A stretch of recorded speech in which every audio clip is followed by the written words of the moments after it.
Ankleshwar GRDC residential વિસ્તારમાં Bharuch special operation ગ્રુપે મોટી કાર્યવાહી કરતા ડ્રગ્સ બનાવટી ગેરકાયદેસર ફેક્ટરીનો પર્દાફાશ કર્યો છે। ભાડાના મકાનમાં બાથરૂમમાં લેબ તૈયાર કરી એમડી ડ્રગ બનાવવામાં આવતો હોવાનો ચોંકાવનારો ખુલાસો થયો છે।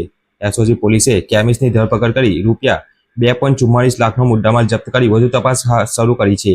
ભરૂચ એસઓજીની ટીમને પેટ્રોલિંગ દરમિયાન માહિતી મળી હતી કે અંકલેશ્વર જીઆરડીસીમાં રેસિડેન્શિયલ વિસ્તારમાં આવેલ સિદ્ધિ એપાર્ટમેન્ટમાં બી બ્લોકમાં 301 નંબરના ભાડાના મકાનમાં રહેતા અનિલ રાખોલિયા નામનો શખ્સ બાથરૂમમાં ગુપ્ત લેબ તૈયાર કરી એમડી ડ્રગ્સનું ઉત્પાદન કરી રહ્યો છે।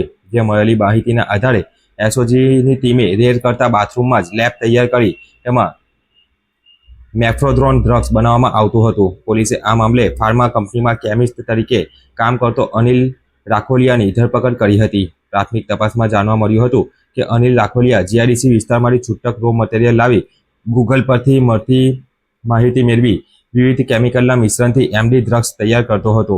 એસઓજી પોલીસે દરોડા દરમિયાન ₹2,24,600ની કિંમતનું 74.88 ગ્રામ જેટલું એમડી ડ્રગ્સ તેમજ નોંધપાત્ર માત્રામાં રો મટીરિયલ અને 20,000નો મોબાઈલ મળી કુલ ₹2,44,600ના મુદ્દામાલ કબજે કર્યો હતો। પોલીસે આ મામલે અન્ય કોઈ વ્યક્તિ સંડોવાયેલ છે કે નહીં તે દિશામાં પણ તપાસ ચાલુ કરી છે। અનિલ રાખોલિયા ડ્રગ્સ બનાવી કોને સપ્લાય કરતો હતો એ દિશામાં પોલીસે તપાસ શરૂ કરી તેની વિરુદ્ધ જીઆરડીસી પોલીસ મથકમાં ફરિયાદ નોંધાવી હતી।